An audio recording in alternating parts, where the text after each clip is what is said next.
Hi everyone, this is Terry with Ramblings of a Texas Craft Room. I want to show you today my new craft room. And I have been working about 3 weeks on this craft room, cleaning and organizing and purging and decorating, and I'm really excited about it. It's been a lot of work, but it is well worth it. If you're thinking about redoing your craft room, plunge right in and go right ahead. You will be so thrilled at the end. It is a lot of work, but it is great when you're done. I want to show you some basic stuff in my room. I'm not going to open every drawer and show you everything. I really don't have any great solutions that everybody doesn't know about. So I'll just share with you what works for me, and you can maybe pick something up and adjust it for you. Okay, let me show you what you're looking at right now. That is what we're calling my Cricut wall, and it is an entire wall of little Cricut heads. I painted the wall green, and then I cut out of vinyl these little Cricut heads, and I put them on the wall, and then I put some little flowers on there, and I really like it. It was so time consuming, labor intensive, but it's so worth it. I just love it. So it just makes me smile when I see it, so I wanted to show it with you.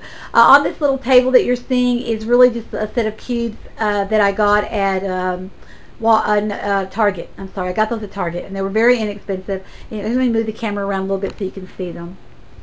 There they are. They're just 2 sets of cubes that I got, and I also got the little canvas bags to go with them.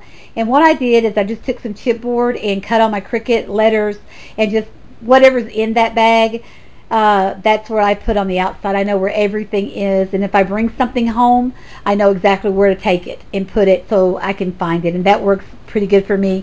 On top of it, it gave me a little counter space to decorate some things. So what I have on there is I have a little dress form. There's a little metal dress form that I hang ribbon on, and just little snippets of ribbon, 6-8 inches of ribbon.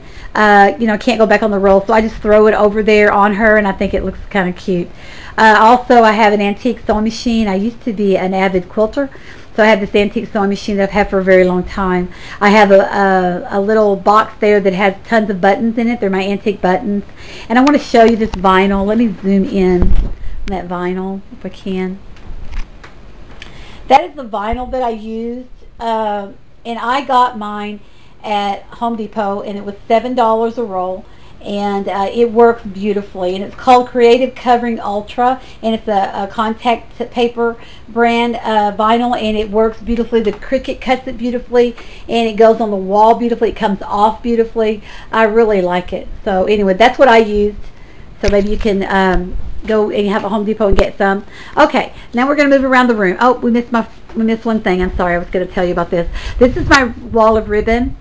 And what it is just 2 chains suspended from the top of this door, and in between the chain I have just a very cafe rod, a very small cafe rod.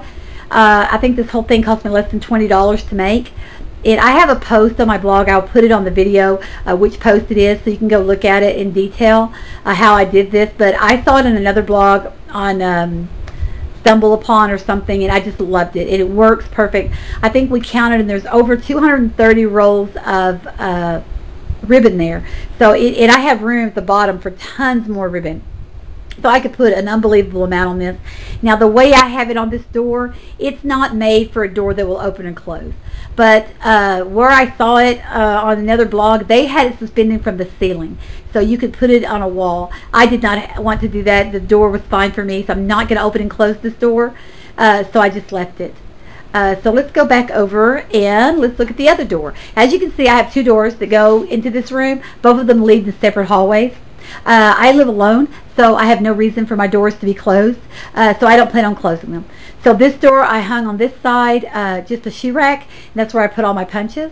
I don't have a lot of punches because my Cricut does most of my punches, most of my cuts for me, but you have to have some basic punches. You got to have some teeny tiny punches that you know, your Cricut won't cut. You got to have some quarter rounders. You got to have a, you know, a circle or square.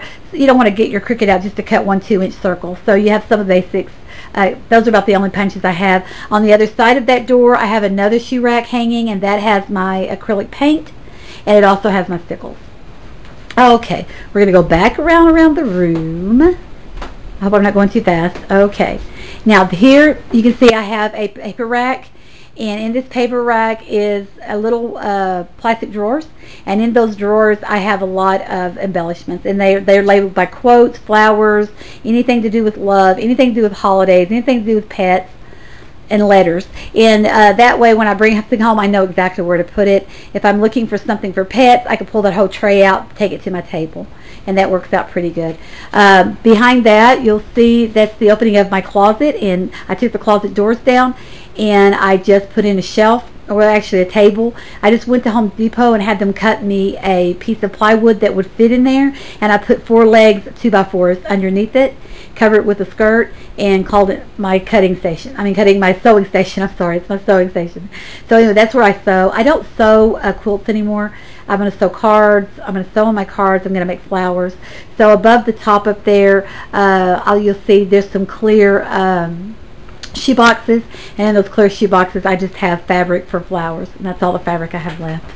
Then we'll swing around, and on the other side there you'll see there's also another paper rack, and that paper rack is filled with my 12 by 12 loose pattern paper, and also some cardstock, 12 by 12 cardstock there. And over you'll see, let me move around this way so you can see, that's just my computer station. That's just where I pay my bills and watch the internet and play with my blog and all those things right here.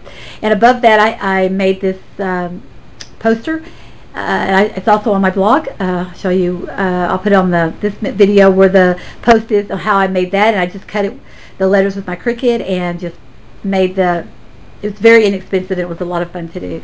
Then we'll come around to this wall, and you can see on the wall there I did another project with the vinyl. I cut 3 bird cages and a bunch of butterflies.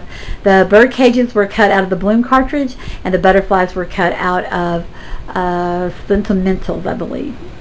And then above that I have a 6-foot window here, and above that I put a board on the very top of the window, and that's where I'm going to put some of my cards that I really like. And downward, let me move something out of the way. Okay, there is about 5 or 6 of those little Sterilite containers, and that's where I put my rubber stamps. My wood stamps go there, and I have them all labeled, and I'll show you in a minute how I do my other stamps.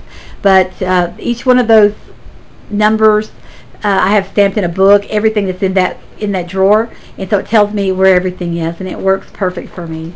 And then below that, you're going to see another one of those cubes that I bought at Target very inexpensively, and that has everything to do with card making. It's got old cards I'm working on, my gypsy, it's got cardstock, envelopes, all that kind of thing. And then right there on the end, that's where 2 more Sterilite containers, and that's where I put my scrapped cardstock, solid cardstock. Okay, and my other cardstock, the other pattern paper, I have a big bin that I just throw that in. And then above that, I have my clipping up that I made. I'll also put that on the video, a post about how I made that clipping up. Then we come to this wall. Let's step back a little bit so you can see. This wall at the top up there is, that's a card that I had published, and so I framed that with my first card to ever get published, so I framed that. And then below that is a 3-tiered shelf that I bought at some thrift store, and I painted, and that's where anything that I have this glass is going to go. That's where my regular buttons go. That's where all my glitter goes. That's where my strip pins, a little bit of flowers, stuff like that. That's where all of that stuff is. And then below that you'll see there's a little table there, and that's my Cricut, and behind that's my U-Story. And you'll also see a brown shelf in the back there that is empty. Normally that is filled with my inks, but my inks are missing. So I don't know what happened to them, but I have several things that are missing. So I think that a box accidentally got put in the garage when we moved that should not be in storage. So I need to go out there and find out where it is. But normally that's filled with my inks. I only have black and brown inks. Only color ink I have is those little $1 inks there, that I have a whole bunch of those, and I don't have any other color ink. All I have is black and brown. That's the only thing I ink with. So that's what I have there. And you can see this big table here, and this table is actually a door, and it's a 31 by 80 inch hollow door that I bought at Habitat of Humanity. We have a resale store here in town, and you can buy that door all day long for $10. So it makes a great counter. And so what I did is I just put some 2x4s on the wall and hung it there. And below it is a little TV shelf that somebody gave me and I painted, and that has everything to do with die cutting.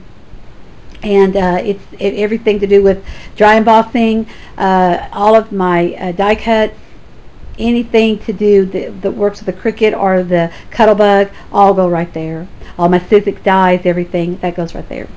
And above that, you'll see a shelf with all of my Cricut cartridges on it, and below that a little rod that that's just a regular curtain rod that I bought down at Big Lots, and I put my what I'm working on, whatever layout I'm working on, I'll put it there for a little while, then I'll move it to the book and change them out. Then above that is the 6-foot shelf that has my Cricut cartridges on. Now I personally like my Cricut cartridges left in the box. I like to go over and just pick up a box and look on the back of it and see what's basically in that cartridge, because I just won't remember. So I really like mine. I tried to take them out and file them and all that, but it just was complicated for me. I didn't like it. So I put it all back in the box, and I'm happy with that. And above that is my blog, which is called Ramblings of a Texas Craft Room, and I also cut that out of the vinyl. So that's about 4 projects I cut with a vinyl, and I used less than 2 of those rolls, so it was about $14 to do all the vinyl that I did here. Okay, we're going to move over to the last part, and this is the only bookshelf in the room, and above it is where I have some books and some magazines, and then they're just layered where I need it. Like the second shelf there is filled with my 8.5 cardstock, and the little green bucket next to that is going to be filled with anything that is wet glue. So if I need any glue that's wet glue, I know it's in that bin, and I can just pull it out. Above that, I have another little green bin that's filled with anything that's tape, like score tape, red tape, foam tape, glue dots, anything like that's going to be in that bin. And then I have all my brushes are together, that sort of thing. My hodgepodge is together. All that kind of stuff is on that top shelf. And you can come down, you can see that on my packages of paper, I leave them together, and I just write on the edge what it is, and I post it there. It's just so easy to look over and see what you need. And I don't have enough paper by individual people. Most of mine is by Joann's and Michael's, so it's all the same stuff. But I just label it on the end so I'll know exactly what's in that paper, and it works really well for me. Okay, let me show you really quickly how I do. I'll show you over here. Right there is how I used to do my clear stamps, and that's with CD cases, and there's probably 50 or 60 of those there, but I ran out of CD cases and was really tired of trying to find them, so I needed to come up. Let me move it around so you don't get too dizzy. I needed to come up with another system. So basically what I did is I got this white book, which is just the notebook, and in the notebook I just stamp the stamps right straight from the package, and just ink them up and stamp them there. And then I give them all a label and all a number. Like this is number 65, so I know that that's in CD case 65. And then you go back here, and this is the clear boxes, and it tells me in number 3, the clear box, this is what I'm going to find in that clear box. So I just flip through it until I find what I want. Say I want this baby girl. I know it's in number 7. I can go over to number 7, and there it is. Now, how I started after the CD cases were full, I got some of these. This is just a file. It's a small file bag that I got at Walmart, and it holds 13. Has 13 different spots in it. And what I do is I just stamp the stamps, and I put them in one of these drawers. Just in one of these, and that's the easiest way for me to find it. And then I take this and I put it over here where this says stamps, and you open it up, and there's lots and lots of those bags of these. I mean, just tons of them. It holds hundreds of clear stamps in just one of these little things, and so it works out perfect for me. And then I close them up, and it just works out. And I can take the whole thing over here and put it on my desk and go through it, or I can just fill out and get the one I need. So it works out pretty well for me. Oh, let me show you. The only thing I didn't show you, let me move this, is I didn't show you my table. Okay, this is where I craft. I stand to craft. So this is where I do it, and basically what this is the base is a cabinet that I also got a Habitat of Humanity for about $20. It's just a kitchen cabinet base. And on top, I had a table made 10 years ago, which is just made out of 2x4s and plywood. And I painted it white, and then on top of it, I got a self-healing mat from Joann's, and it's about 32 inches by 59 inches, but I cut it down to 55 inches because that was the size of the table, and just glued it on. And I've had it for 10 years, and it just works beautifully. And the mat is all scratched up and inked up and dirty, but it works beautifully. It's just, you can cut on it, you can glue on it, you can do lots of things to it. Then I got this mat, which is just a clear glass that I got at Walmart in the kitchen section for like $7, and it is beautiful. I just love this because the glass, I can heat on it, I can hot glue on it, I can ink on it, and it just wipes up. If I'd had this all along, my mat wouldn't look the way you see it looking. It would look really nice. This mat works, this glass works really well. Like I said, it was only $7 at Walmart. Okay, and then on my table, these are the things that I need. I have a 3-tiered shelf here. This little 3-tiered thing I made myself, and it's just a kitchen counter and 3 plates, and that's where I put stuff on there that I don't want to get covered with paper, like little tiny pins or little tiny stamps. I put them up on there when I'm crafting so that my paper doesn't cover it up, or do I throw it away. And then I have this 3-tiered shelf here, which is where I put all the things that I work with every single day. I know most people have that memory keeper thing that goes around and around. I didn't like that. But this right here works perfect because everything is just laid out perfect. And I have an old lamp, which I've had from the 60s, on top, and it's really nice, and it puts a lot of light right down on my table. And then, of course, I have my baby wipes. And I have a big basket that catches everything, projects that I'm working on. It holds my ATG, and then right next to me, of course, I have my cutter. So that's how I do it. That's basically how it goes in this house. And so far, it's beautiful. As you can see, my floors, aren't they beautiful? This house has just got the most beautiful hardwood floors throughout the entire house, and it is just so, I just love everything about this new house. It's so exciting to me. Okay, well, thank you very much. I hope you learned something, or maybe, I don't know, saw something in a different way or something. I don't know, but I really enjoyed sharing it with you, and thank you so much for everybody who was so kind to me when I just didn't know if I was going to get through this makeover or not, but I'm so happy I did. Thank you guys so much for watching. Take care. Bye.